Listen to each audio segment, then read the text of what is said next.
Escuela Bíblica a la luz de la palabra, escudriñando las Escrituras.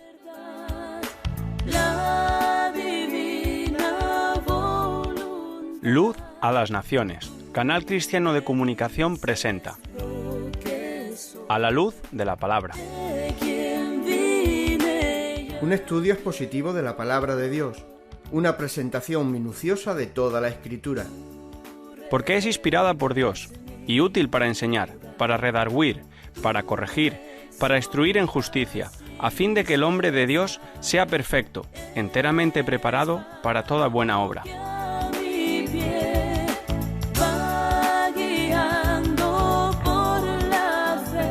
Escuela Bíblica a la luz de la palabra, edificando sobre la roca.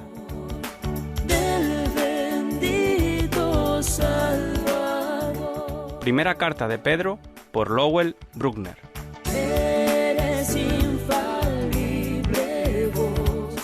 Siendo renacidos, no de simiente corruptible, sino de incorruptible, por la palabra de Dios, que vive y permanece para siempre.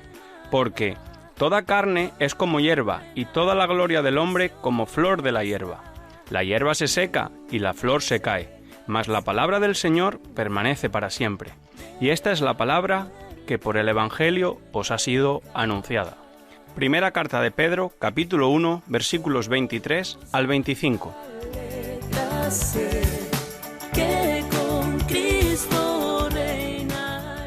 Muy buenas tardes, amigo oyente. Ahora empezamos a estudiar la primera carta de Pedro, algo que ha sido de gran bendición para mí.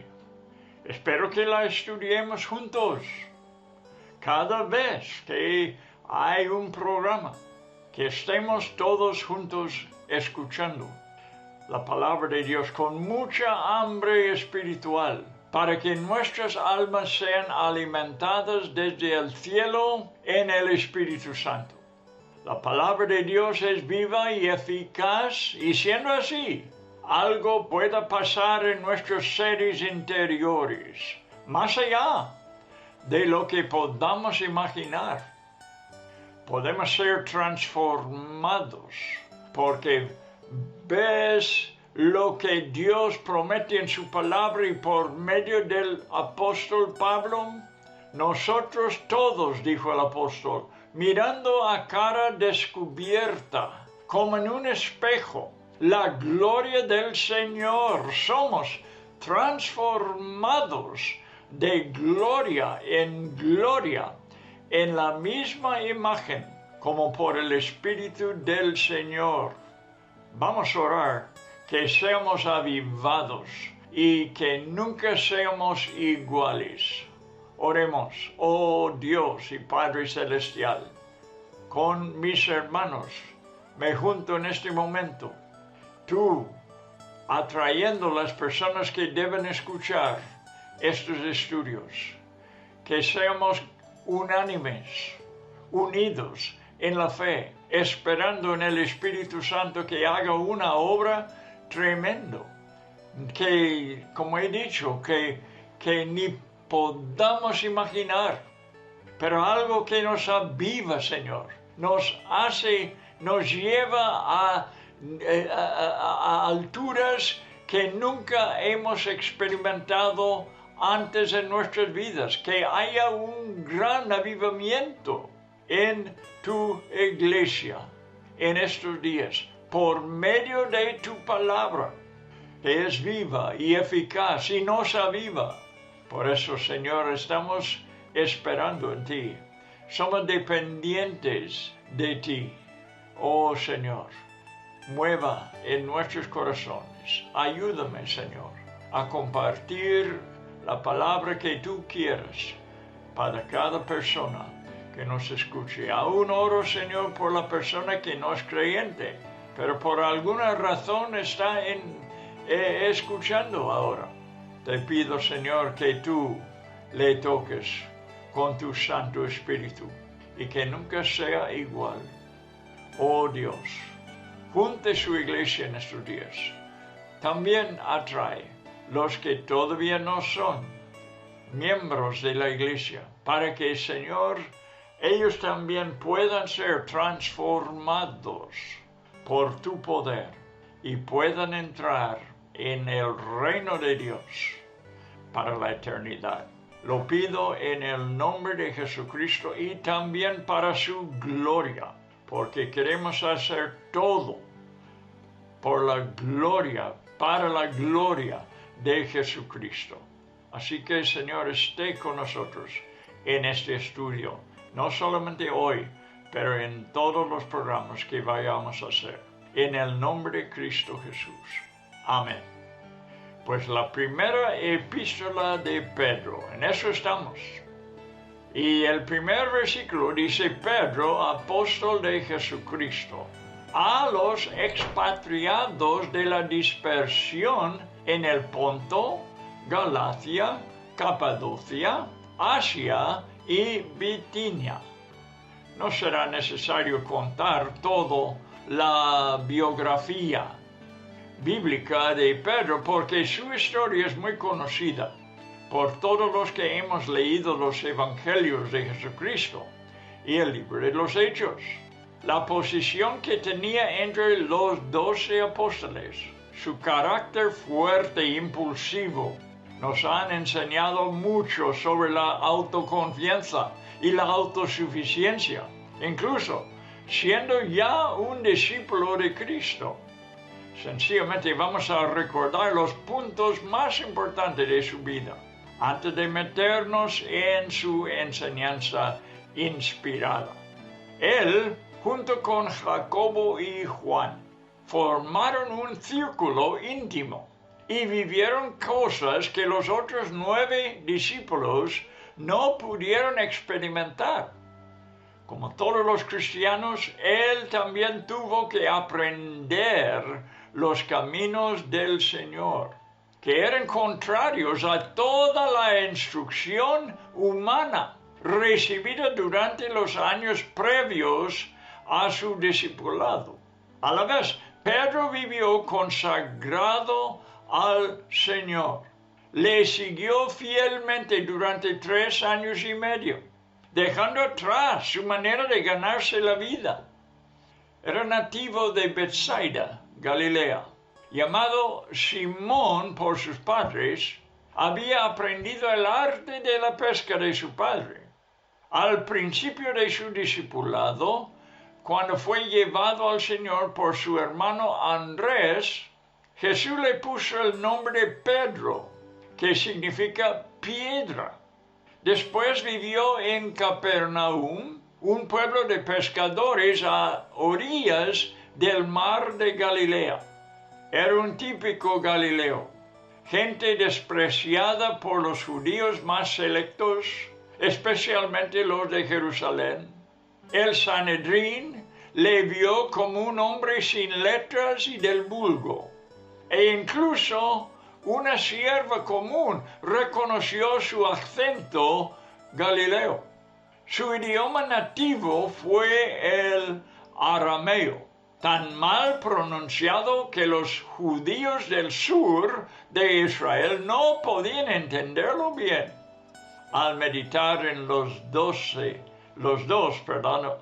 epístolas de Pedro, es imposible no apreciar el gran cambio que hubo en él. Como un escritor sabio e inspirado, después de haber conocido su historia en los evangelios, quedamos admirados por la humilde sabiduría de este sencillo pescador, un hombre poderosamente bautizado en el Espíritu Santo, formado y enseñado por él. En el libro de los Hechos podemos observar un gran crecimiento espiritual. Sin embargo, la revelación básica de la persona de Jesucristo le fue dada en los primeros años de su discipulado. Él fue quien, por el Espíritu Santo, confesó sobre que iba a ser edificada la iglesia, que Jesús era el Cristo, el Hijo del Dios viviente.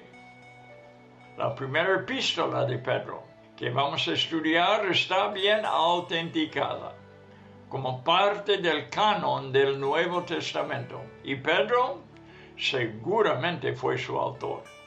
Policarpo, que fue el obispo de Esmirna, nació en el año 69, menos de 4 décadas después de la muerte, resurrección y ascensión del Señor. Conoció personalmente a algunos de los apóstoles, fue discípulo de Juan y murió como mártir a la edad de 86 años. En sus escritos cita frecuentemente la carta de Pedro, como lo hacen otros padres de la Iglesia. Clemente de Alejandría nació en el año 150, en el segundo siglo, y todavía podía conocer la vida y cosas que les ocurrieron a los apóstoles después de que la Biblia fuera escrita. Es interesante descubrir lo que comenta acerca de la esposa de Pedro. Dice que murió como una mártir y que su marido la animó a ser fiel hasta la muerte. Y estas son las palabras de Pedro según Clemente. Recuerda, querida, al Señor, la dijo Pedro según Clemente. Citó mucho de sus cartas. Jameson Fawcett Brown rechaza muchas de las leyendas sobre Pedro. Hay cosas dichas sobre Pedro que son puras leyendas, no son cosas históricas, no son verídicas. Incluso el mito de que fue obispo de Roma por 25 años. La Biblia no cuenta que Pedro ni visitara a Roma. Le hallamos siempre en Jerusalén, como una de las columnas de la iglesia. En Hechos 8:14 vemos que los apóstoles que estaban en Jerusalén enviaron a Pedro y a Juan a Samaria. En Hechos capítulo 11, después de visitar Lida, Jope y Cesarea, volvió a Jerusalén. Estaba allí cuando Pablo fue con Bernabé, 17 años después de la conversión de Pablo, y después de que Pedro visitara Antioquía, cuando la iglesia de esta ciudad estaba bien establecida. Es en Antioquía donde Pablo le reprende por su hipocresía, por haber vacilado ante algunos que llegaron de Jerusalén de parte de Jacobo. Puedes ver toda esa historia en Gálatas capítulo 2, especialmente versículo 11. Jacobo ya había ocupado el lugar principal de líder en Jerusalén. Seguramente Pedro no estaba en Roma cuando Pablo escribió la epístola a los romanos en el año 58. Porque si hubiera estado, Pablo probablemente le hubiera saludado y dirigido alguna palabra, pero no leemos nada en la carta a los romanos sobre Pedro. La iglesia primitiva reconoció a Pedro como el apóstol a los de la circuncisión. Eso sí es histórico. Permítame, por favor, citar lo siguiente del comentarista Matthew Henry. Él dijo, en muchas ocasiones, el Señor expresó su afecto hacia Pedro durante su vida y después de su resurrección. Pero hay muchas cosas atribuidas a este santo hombre que son directamente falsas. Por ejemplo, la creencia de que tuviera prioridad y superioridad sobre los demás apóstoles, más que una persona igual, que él fue su príncipe, monarca y soberano, y que ejercitó una jurisdicción sobre todo el oficio del apostolado. Todo falso. Además que él es el solo pastor universal sobre todo el mundo cristiano, otra falsedad. Y el único vicario de Cristo sobre la tierra, una falsedad horrible.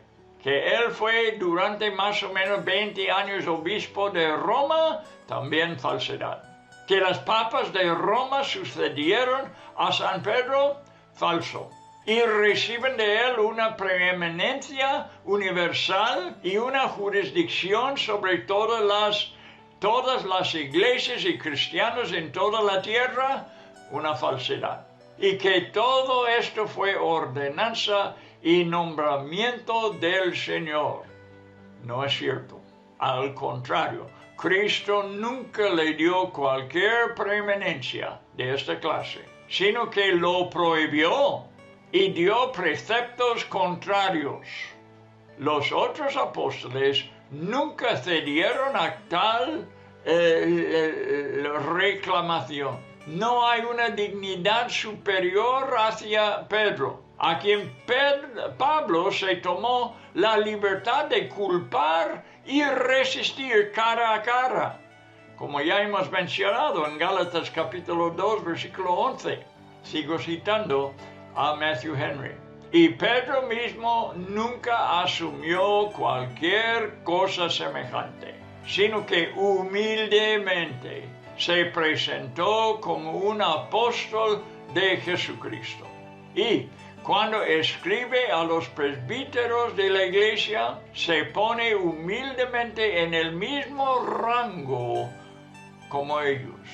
Dijo: ruego a los ancianos que estén entre vosotros, yo, anciano, también con ellos, no sobre ellos. Así que todo eso son mitos, invenciones de hombres. Y vamos a nosotros a estudiar el Pedro histórico que escribió esta carta. Esta no le quita nada de su dignidad y su sabiduría en el Señor. Pero Pedro fue humilde, no se consideró superior a ningún otro. La iglesia romana no fue fundada por Pedro, sino probablemente por judíos romanos, quienes habían asistido a la fiesta de Jerusalén, la fiesta de Pentecostés, cuando el Espíritu fue derramado y fueron convertidos. La supuesta estatua de Pedro, encontrado en el río Tíber en 1574, en verdad era la estatua de un dios sabino, Semos Sanctus, mejor conocido como Hércules. Vamos a dejar estos mitos a los supersticiosos religiosos, porque es muy probable que Pedro jamás visitara a Roma. No, Señor, a nosotros nos importa la verdad y queremos estudiar de el Pedro legítimo, de los evangelios, del libro de los Hechos, de sus cartas. Y vamos estudiando sus cartas en estos días. Bien, recuerda, quiero añadir a lo que he dicho de que yo creo que la iglesia en Roma, la iglesia de los romanos, fue fundado de gente que había visitado a Jerusalén. Porque dice en Hechos capítulo 2 que entre ellos había judíos de Roma presente y escucharon a los galileos cristianos, los 120, algunos de ellos hablando en el idioma de Roma, sea latín, sin haber aprendido ese lenguaje en ninguna parte, en ninguna escuela, sino por el Espíritu Santo pudieron hablar latín. Y los de Roma los podían entender de dos formas.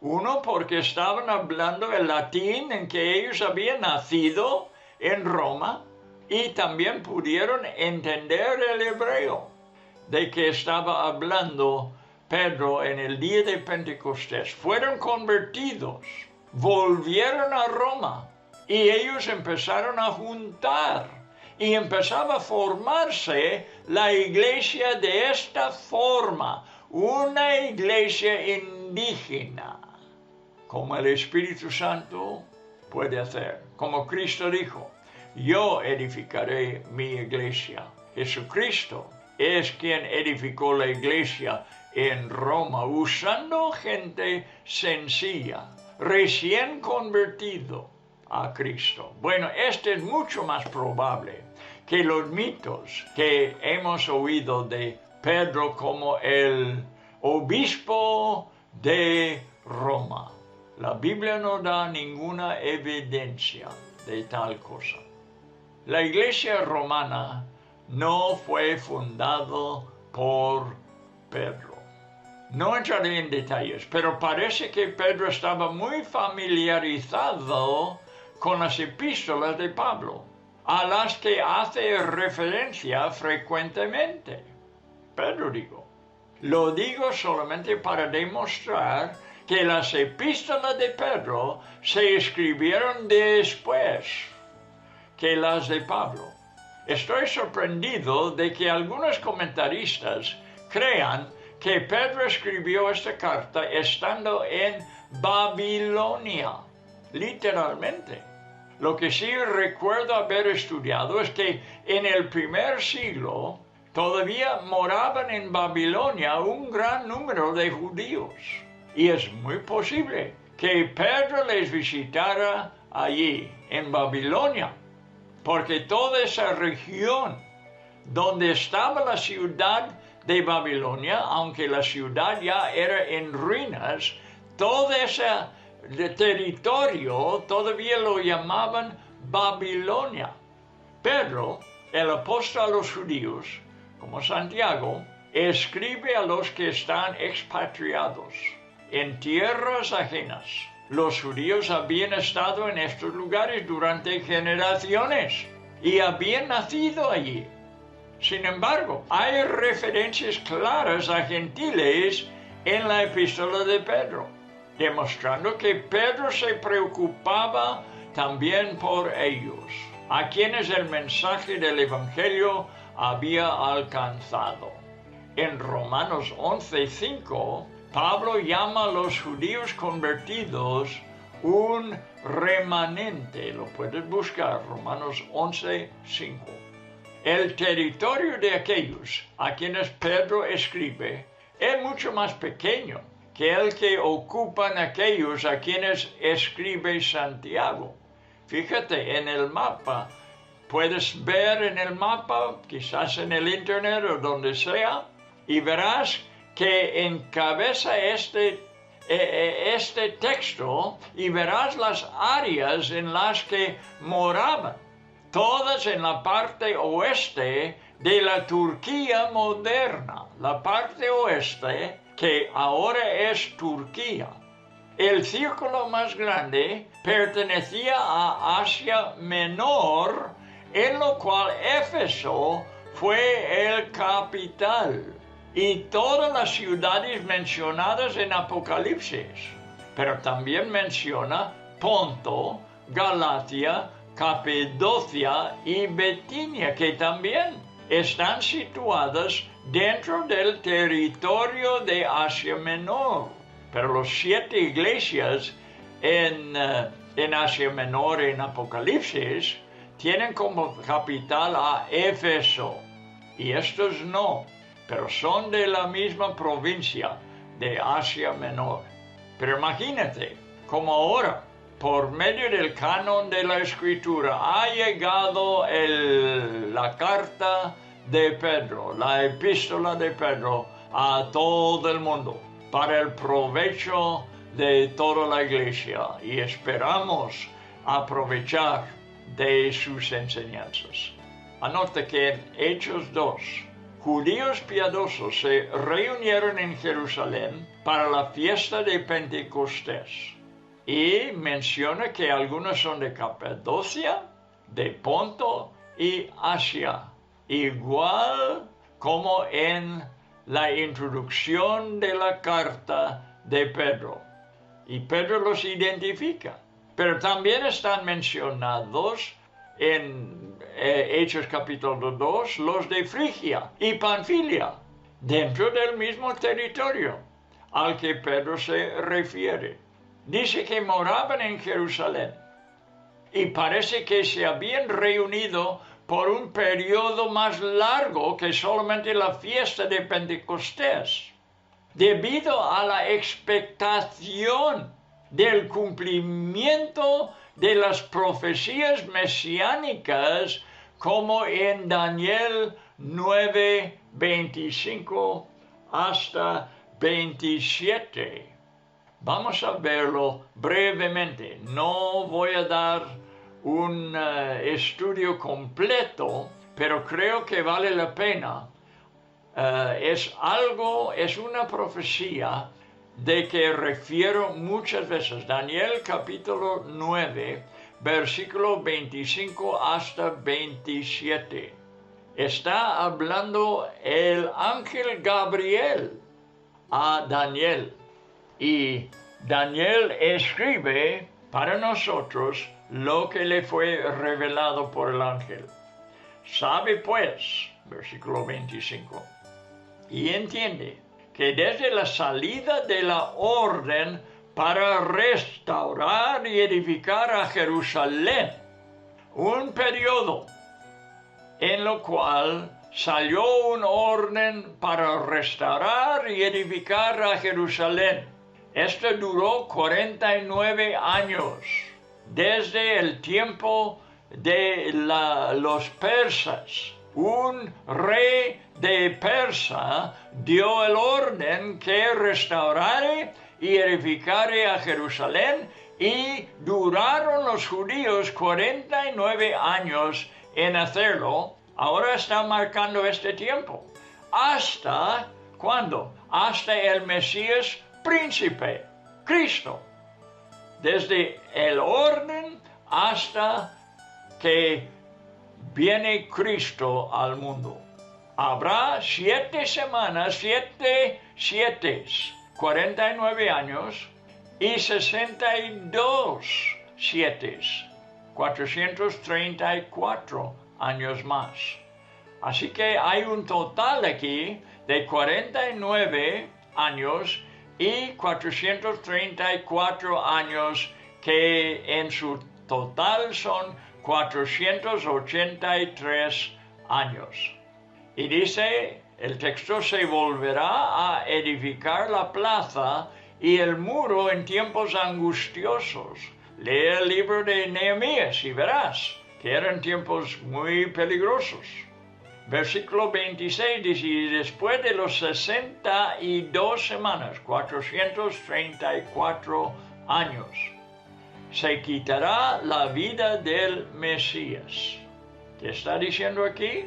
Está profetizando cuando Cristo sería crucificado. Se quitará la vida del Mesías, como en una cruz. Lo está marcando el tiempo al año. 49 años en el futuro, según Daniel, y 434 años más. Un total de 483 años. ¿Y qué va a pasar? Se quitará la vida del Mesías. Por eso, cuando Jesús andaba en la tierra, sobre la tierra, la gente estaba esperando el cumplimiento de esta profecía que estamos considerando en este momento. Se quitará la vida del Mesías, mas no por sí, o le será quitada la vida por otros. Y el pueblo de un príncipe que ha de venir destruirá la ciudad y el santuario. Esto también fue cumplido en el año 70 por Tito, el general romano, que destruyó a Jerusalén en ese año. Y su fin será una inundación, y hasta el fin de la guerra durarán las devastaciones, una terrible destrucción de la ciudad de Jerusalén. Y todos los judíos huyeron de su patria y no volvieron hasta el siglo XX. Y por otra semana, porque nos falta 7 años más, y por otro 7, porque la palabra literal para semana aquí es 7, y quiere decir 7 años. Y por otros 7 años confirmará el pacto con muchos. ¿Quién lo hará? Un príncipe. A la mitad de la semana, 3 años y medio, hará cesar el sacrificio y la ofrenda. Después, con la muchedumbre de las abominaciones, vendrá el desolador hasta que venga la consumación y lo que está determinado se derrame sobre el desolador. Ahora no voy a comentar mucho sobre versículo 27 porque abarca muchas cosas. Y a nosotros nos importa solamente esto, en el momento, de que desde el tiempo de que salió el orden de reedificar los muros de Jerusalén y la ciudad misma de Jerusalén hasta que muriera el Mesías, sería un periodo de 483 años. Ahora, en el tiempo de Jesús, los judíos estaban, como sabían esta profecía, era muy conocido para ellos, estaban esperando que viniera el Cristo y que muriera.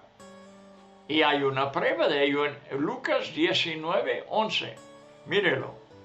En Lucas 19:11. Oyendo ellos, los judíos, estas cosas, prosiguió Jesús y dijo una parábola. Por cuanto estaba cerca de Jerusalén y ellos pensaban que el reino de Dios se manifestaría inmediatamente, cumpliendo la profecía de Daniel. Los judíos esperaban que el reino de Dios viniera en esos días. Ellos se convirtieron al cristianismo antes de volver a sus naciones nativas. Estoy hablando de los que estaban ahora en el día de Pentecostés, que habían llegado a Jerusalén y dice que moraban allí. No vinieron solamente por la fiesta, sino que estaban morando en Jerusalén, esperando el cumplimiento de que hemos leído en Daniel. Muy interesante. Ahora ellos se convirtieron al cristianismo, 3,000 por total. Y dice un poco después, en el libro de los Hechos, que 5,000 más creyeron. Así que había unas 8,000 personas que se convirtieron a Cristo en esos días. Ahora vuelven a sus naciones nativas. Incluso los romanos vuelven a Roma. Estoy hablando de judíos que vivían en Roma y nacieron en Roma. Estaban en el día de Pentecostés, escucharon a algunos apóstoles hablando latín y se convirtieron. Fueron bautizados y volvieron a su tierra. De este poderoso movimiento espiritual resultó una gran obra misionera. Pedro, habiendo estado con estas personas por un tiempo considerable en Jerusalén, mientras que ellos moraban allí, y habiendo visto cómo creyeron y fueron bautizados inmediatamente, se preocupó por su progreso en la fe. Es probable que muchos formaron iglesias indígenas en los lugares donde vivían, incluso los que fueron mencionados en el libro de los Hechos, a quienes ahora Pedro está escribiendo, los ha nombrado, de Capadocia, de Ponto y de Asia. Pedro los identifica que esta carta es para ellos, y ellos habían estado en Jerusalén en el día de Pentecostés. También Pablo y su equipo evangelizaron estas áreas y establecieron iglesias también. Ahora vamos a seguir leyendo en 1 de Pedro capítulo 1 para estudiar ahora, ya que hemos dado una introducción intentando de explicar la situación de Pedro, la situación de la gente que había leído su carta y habían escuchado su carta. Identificándoles, ahora vamos a ver lo que Pedro nos va a enseñar a ellos y a nosotros. Pedro capítulo 1, ya hemos leído versículo 1, vamos a leerlo de nuevo y vamos a leer hasta el versículo 12. Recuerda que aunque Pedro está escribiendo, él es inspirado por el Espíritu Santo de tal manera que lo que vamos a leer no es palabra de Pedro, sino palabra de Dios. Pedro, como un secretario, podemos decir, escribe la palabra de Dios a las iglesias, incluso a nosotros. Así que vamos a escuchar, tomando en cuenta esta verdad, es la palabra de Dios. Pedro, apóstol de Jesucristo a los expatriados de la dispersión en el Ponto, Galacia, Capadocia, Asia y Bitinia, elegidos según la presencia de Dios Padre, en santificación del Espíritu, para obedecer y ser rociados con la sangre de Jesucristo, que está mencionando aquí en versículo 2, Padre, Espíritu y Jesucristo, la Trinidad. Gracia y paz os sean multiplicadas. Versículo 3. Bendito el Dios y Padre de nuestro Señor Jesucristo, que según su grande misericordia nos hizo renacer para una esperanza viva, por la resurrección de Jesucristo de los muertos, para una herencia incorruptible, incontaminada y inmarcesible, reservado en los cielos para vosotros, que sois guardados por el poder de Dios, mediante la fe, para alcanzar la salvación que está preparada para ser manifestada en el tiempo postrero, en lo cual vosotros os alegráis, aunque ahora, por un poco de tiempo, si es necesario, tengáis que ser afligidos en diversas pruebas, para que, sometida a prueba vuestra fe, mucho más precioso que el oro, el cual, aunque perecedero, se prueba con fuego, así sea hallada en alabanza, gloria y honra cuando sea manifestado Jesucristo, a quien amáis sin haberle visto, en quien creyendo, aunque ahora no lo veáis, os alegraos con gozo inefable y glorioso, obteniendo el fin de vuestra fe, que es la salvación de vuestras almas. Los profetas que profetizaron de la gracia destinada a vosotros, inquirieron y diligentemente indagaron acerca de esta salvación, escudriñando qué persona y qué tiempo indicaba el Espíritu de Cristo que estaba en ellos, el cual anunciaba de antemano los sufrimientos de Cristo y las glorias que vendrían tras ellos. A estos, los profetas, se les reveló que no para sí mismos, sino para nosotros. Administraban las cosas que ahora os son anunciadas por los que os han predicado el Evangelio por el Espíritu Santo enviado del cielo, cosas en las cuales anhelan mirar los ángeles. Y así terminamos estos 12 versículos. Tras la introducción acerca del apóstol Pedro y las personas a quienes escribe, quisiera referirme al primer versículo una vez más, simplemente para comentar sobre la palabra expatriados. ¿Lo has visto? Pedro, apóstol de Jesucristo, a los expatriados.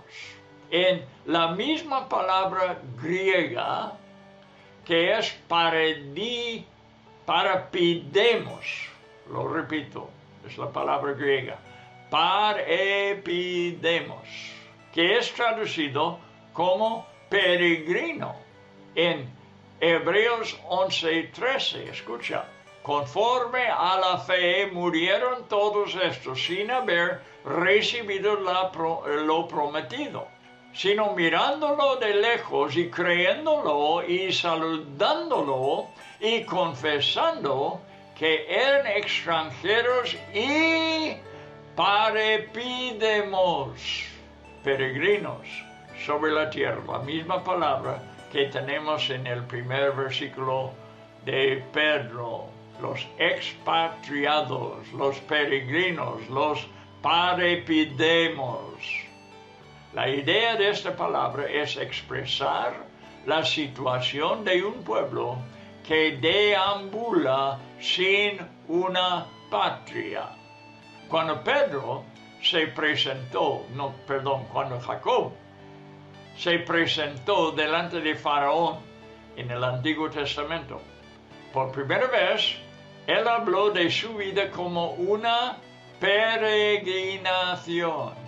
Fue una persona que no se estableció en ningún lugar, sino que vivió como un nómada, yendo de aquí para allá. Vamos a leer en Génesis 47:9. Jacob fue un expatriado, era un peregrino, viviendo en tiendas. Nunca se hizo fundamento para establecer una casa, Jacob. Jacob respondió a Faraón: los días de los años de mi peregrinación son 130 años. Pocos y malos han sido los días de los años de mi vida, y no han llegado a los días de los años de la vida de mis padres en los días de su peregrinación. ¿Ves que como él cuenta que sus padres, Abraham y Isaac, como él mismo, eran peregrinos en la tierra? La tierra no era su hogar, no era su patria. Ellos pertenecían a los planes celestiales, los planes de Dios. Vivían para Dios, vivían para el día cuando iban a ser trasladados desde la tierra hacia el cielo. Su estilo de vida fue infundido por su padre Isaac y su abuelo Abraham, o sea, viviendo en tiendas. Muy importante, porque Pedro está escribiendo a los expatriados. Y nosotros debemos vivir sobre la tierra de la misma forma, sabiendo que la tierra no es nuestro hogar permanente. Estamos peregrinando y un día iremos a nuestra verdadera casa en el cielo. En Salmo 39, versículo 12, David se identificó con sus antepasados como un peregrino forastero. Escribió: Esto es en la Biblia de las Américas, donde estoy citando este versículo. Dijo David, porque extranjero soy, junto a ti, peregrino, como todos mis padres.